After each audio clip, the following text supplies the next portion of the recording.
എൻ്റെ പേര് രാഖി. ഞാൻ വരുന്നത് തിരുവനന്തപുരം ജില്ലയിലെ നെടുമങ്ങാടെന്ന് പറയുന്ന സ്ഥലത്തു നിന്നാണ് വരുന്നത്.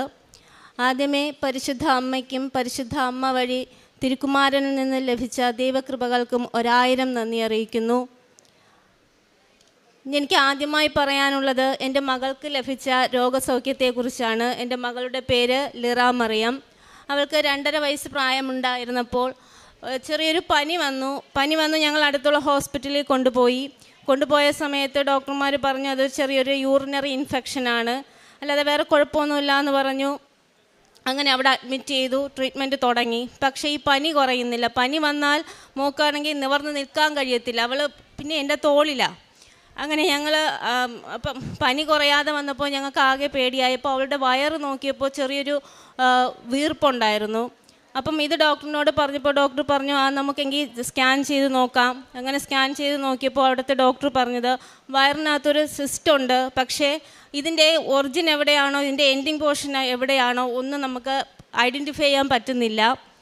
അപ്പം അതുകൊണ്ട് നിങ്ങൾ MRI ഫെസിലിറ്റീസ് ഉള്ള ഒരു ഹോസ്പിറ്റലിലേക്ക് പോകണമെന്ന് പറഞ്ഞു. അങ്ങനെ പെട്ടെന്ന് തന്നെ ഞങ്ങൾ ട്രിവാൻഡ്രത്തിലെ കിംസ് ഹോസ്പിറ്റലിൽ പോയി. അവിടുത്തെ ഡോക്ടർ പരിശോധിച്ചപ്പോൾ ഡോക്ടർ പറഞ്ഞു നമുക്ക് എന്തായാലും MRI ചെയ്ത് നോക്കിയാലേ നമുക്കതെന്താണെന്ന് നമുക്ക് കണ്ടെത്താൻ പറ്റുകയുള്ളൂ. അങ്ങനെ അവർ MRI ചെയ്തപ്പോൾ അതിനകത്ത് ഒരു സിസ്റ്റ് ഉണ്ടായിരുന്നു. അതിൻ്റെ വലുപ്പം 8.5 ഉണ്ടായിരുന്നു. അപ്പം ഇതൊക്കെ കേട്ടപ്പോൾ ഞങ്ങൾക്ക് എന്ത് ചെയ്യണം, ആ ഒരു അവസ്ഥ ഇപ്പോൾ വിവരിക്കാൻ പറ്റുന്നില്ല. അങ്ങനെ MRI സ്കാൻ ചെയ്തു. ഡോക്ടർ ഇതിനകത്ത് നമുക്ക് 3 കോംപ്ലിക്കേഷൻസ് ആണ് പറഞ്ഞിരുന്നത്. ഒന്ന്, ഈ സിസ്റ്റ് അവളുടെ മറ്റ് ഓർഗൻസുമായിട്ട് റിലേറ്റ് ചെയ്തിട്ടുള്ളതാണെങ്കിൽ അതിൻ്റെ ഒരു സങ്കീർണത. പിന്നെ സെക്കൻഡ് വൺ എന്ന് പറയുന്നത് ക്യാൻസറിൻ്റെ ഒരു സാധ്യത നമുക്ക് തള്ളിക്കളയാൻ കഴിയില്ല. പിന്നെ 3 പറയുന്നത് ഈ അവളുടെ മറ്റ് ഓർഗൻസുമായിട്ട് ഇത് റിലേറ്റ് ചെയ്തിട്ടുണ്ടെങ്കിൽ ഇതിനെ നമുക്ക് കംപ്ലീറ്റ് ആയിട്ട് മാറ്റാൻ പറ്റത്തില്ല. ഇതിനെ ഒന്നേ നമ്മൾക്ക് പുറത്തെടുത്ത് വെച്ച് ഇതിൻ്റെ അകത്തുള്ള ഫ്ലൂയിഡോ അതെന്താണോ അതിനെ നമുക്ക് മാറ്റിയിട്ട് തിരിച്ച് വീണ്ടും അതിനെ റീപ്ലേസ് ചെയ്യേണ്ടി വരും. അപ്പം അങ്ങനെയാണെങ്കിൽ എൻ്റെ കുഞ്ഞ് കണ്ടിന്യൂസ് ആ ഒരു ട്രീറ്റ്മെൻറ്റിലോട്ട് പോകേണ്ടി വരും. അങ്ങനെ ഇതെല്ലാം കേട്ട് ഞങ്ങൾക്ക് എന്ത് ചെയ്യണമെന്ന് അറിഞ്ഞൂടാ. അപ്പം ഞാനൊരു സ്കൂളിൽ വർക്ക് ചെയ്യുമായിരുന്നു. അപ്പം അവിടുത്തെ പ്രിൻസിപ്പൽ ഫാദറിനോട് വിളിച്ച് പറഞ്ഞപ്പോൾ ഫാദർ പറഞ്ഞു ടീച്ചർ ഒന്നുകൊണ്ടും പേടിക്കണ്ട, ടീച്ചറിന് വിശ്വാസം ഉണ്ടെങ്കിൽ കൃപാസനത്തിൽ പോയി ഉടമ്പടി എടുക്ക്, ടീച്ചറിൻ്റെ ഹസ്ബൻഡിനോട് പോയി ഉടമ്പടി എടുക്കാൻ പറഞ്ഞു. പക്ഷേ ആ ഒരു സാഹചര്യത്തിൽ ഞങ്ങൾക്ക് വന്ന് ഉടമ്പടി എടുക്കുക എന്ന് പറയുന്നത് അത്ര പോസിബിൾ അല്ലായിരുന്നു. അതുകൊണ്ട് തന്നെ ഞങ്ങൾ ലൈറ്റ് ക്യാൻഡിൽ പ്രെയർ റിക്വസ്റ്റ് വഴി ഞങ്ങൾ പ്രാർത്ഥന രജിസ്റ്റർ ചെയ്തു, പ്രാർത്ഥിച്ചു. അപ്പോഴത്തേക്കും നമുക്ക് അതിൽ ഡെയിലി ചെയ്യാനുള്ള കാര്യങ്ങളെല്ലാം നമുക്ക് വാട്സാപ്പ് വഴി കിട്ടി. അങ്ങനെ ഞാൻ എന്നും 5:30 എഴുന്നേറ്റിരുന്ന് പ്രത്യക്ഷീകരണ പ്രാർത്ഥന ചൊല്ലുമായിരുന്നു. ഫുൾ ടൈം കൊന്ത ചൊല്ലുമായിരുന്നു. ആ ഹോസ്പിറ്റലിലിരുന്ന് ഫുൾ ടൈം കൊന്ത ചൊല്ലുമായിരുന്നു. അങ്ങനെ ഡോക്ടർ വന്ന് കുഞ്ഞിനെ കണ്ടിട്ട് പറഞ്ഞു നമുക്ക് സർജറിക്ക് ഒരു ഡേറ്റ് ഫിക്സ് ചെയ്യാം. അങ്ങനെ ഡേറ്റ് ഫിക്സ് ചെയ്തു.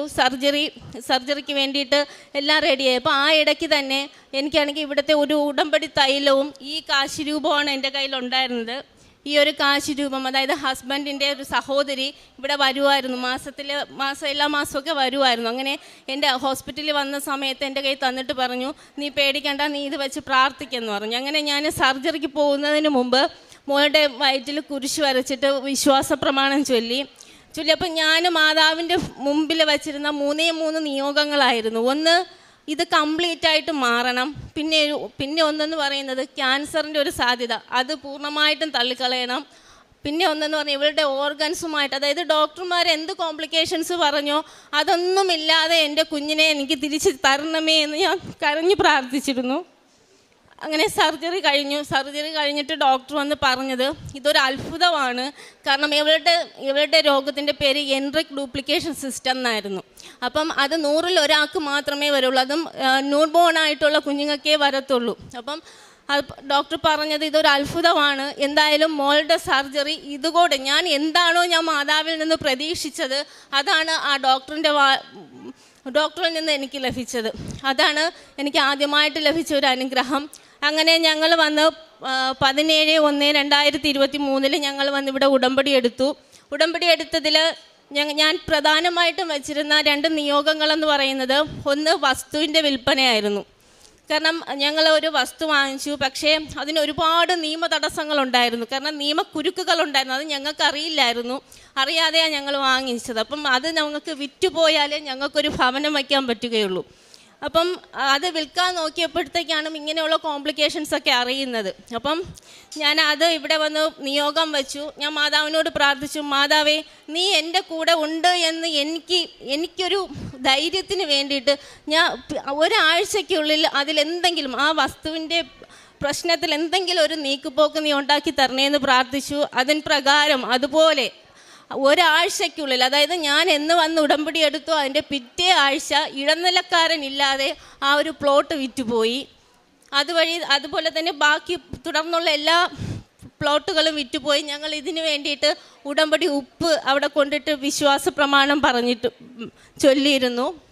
അതിന് പ്രകാരം തന്നെ ആ ഒരു വർഷത്തിനുള്ളിൽ, അതായത് സെപ്റ്റംബർ മാസം 16 2024, ഞങ്ങൾ 2023 പണി തുടങ്ങി. 2024 ഞങ്ങൾക്ക് ഭവന നിർമ്മാണം പൂർത്തീകരിക്കാൻ സാധിച്ചു. ആ പുതിയ ഭവനത്തിൽ നിന്നാണ് ഞാൻ ഇന്നിവിടെ വന്നിരുന്ന് സാക്ഷ്യം പറയുന്നത്. ഇത്രയും അനുഗ്രഹം നൽകിയ പരിശുദ്ധ അമ്മയ്ക്കും തിരുക്കുമാരനും 1000 നന്ദി. പിന്നെ ഞാൻ ചെയ്ത പ്രേക്ഷിത പ്രവർത്തനങ്ങളെന്ന് പറയുന്നത്, ഇവിടെ നിന്ന് പത്രം ലഭിക്കുമായിരുന്നു.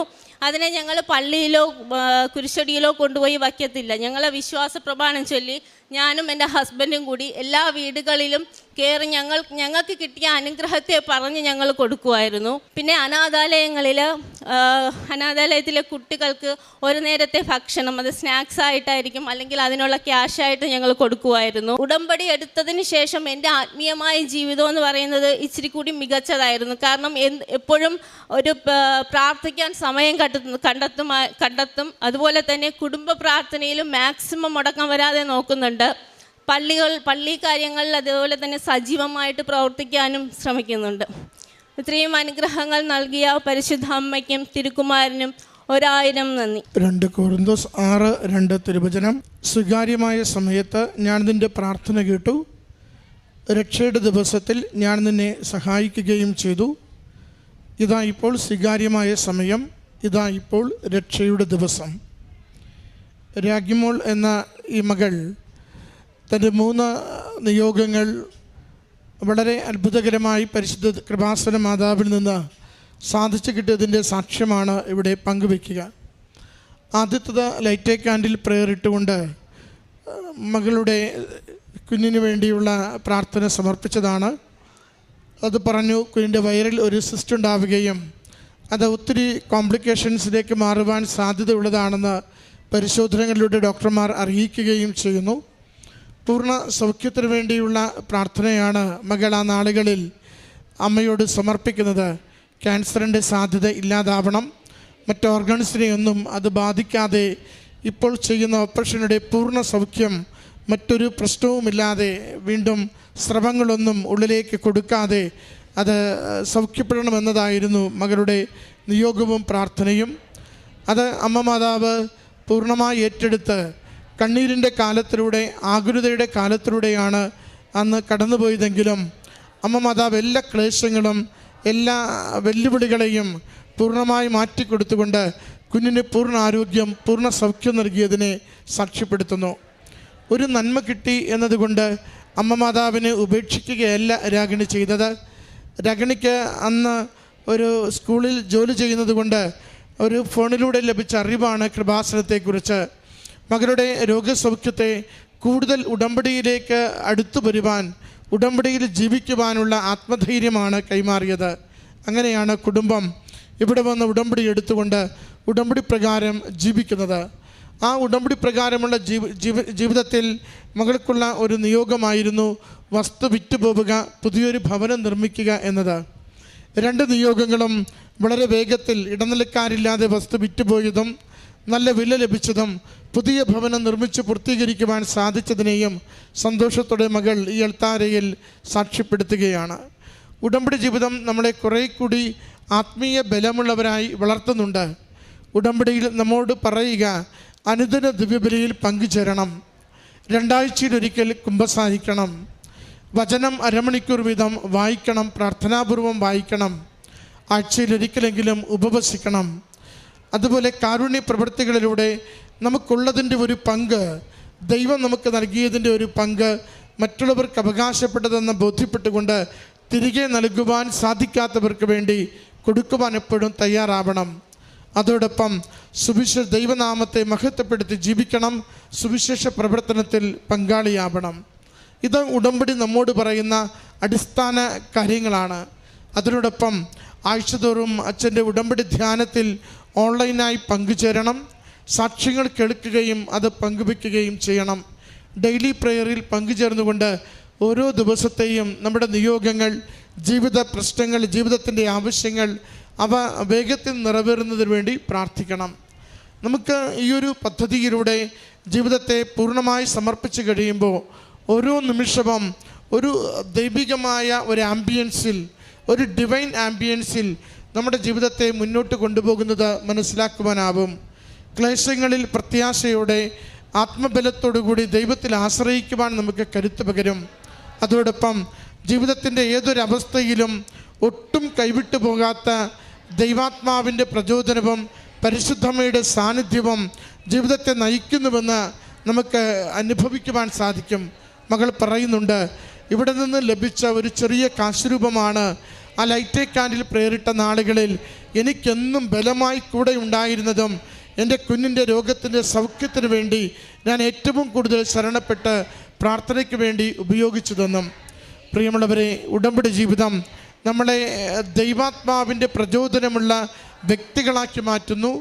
പാപ സാഹചര്യങ്ങളിൽ നിന്നും അകന്നു ജീവിക്കുവാൻ നമ്മളെ ശക്തിപ്പെടുത്തുന്നു. അതോടൊപ്പം അമ്മ മാതാവിൻ്റെ സാന്നിധ്യവും സംരക്ഷണവും ഏത് ക്ലേശത്തിൽ നിന്നും ഈശോ വേഗം നമ്മെ സഹായിച്ച് അനുഗ്രഹിക്കുമെന്ന ബോധ്യത്തിലേക്ക് നമ്മളെ കൈപിടിച്ച് നടത്തുകയും ചെയ്യുന്നു. നമ്മുടെ ജീവിതങ്ങളെ കൂടുതൽ പ്രത്യാശയോടെ ഉടമ്പടിയിൽ നമുക്ക് ആഴപ്പെടുത്താം. വിശ്വസ്തയോടുകൂടി ഉടമ്പടി ജീവിക്കാം. അത് നമ്മുടെ ജീവിത പ്രശ്നങ്ങൾക്ക് പരിഹാരമായി അമ്മ മാതാവ് മാറ്റുകയും ചെയ്യും. ഈ കുടുംബത്തിൽ ലഭിച്ച അനുഗ്രഹങ്ങൾക്ക് നന്ദി പറഞ്ഞ് കരങ്ങളടിച്ച് ഈ സാക്ഷ്യം സമർപ്പിക്കാം. അത്യപൂർവ ദൈവാനുഭവങ്ങൾ ഇനി നിങ്ങൾക്കും സ്വന്തം. ഈ യൂട്യൂബ് ചാനൽ ഇതുവരെ സബ്സ്ക്രൈബ് ചെയ്തിട്ടില്ലെങ്കിൽ ഇപ്പോൾ തന്നെ സബ്സ്ക്രൈബ് ചെയ്യുക. ഈ വീഡിയോ ഇപ്പോൾ തന്നെ നിങ്ങളുടെ സുഹൃത്തുക്കൾക്ക് ഷെയർ ചെയ്തുകൊണ്ട് കർത്താവിൻ്റെ പ്രേക്ഷിതരാകുക.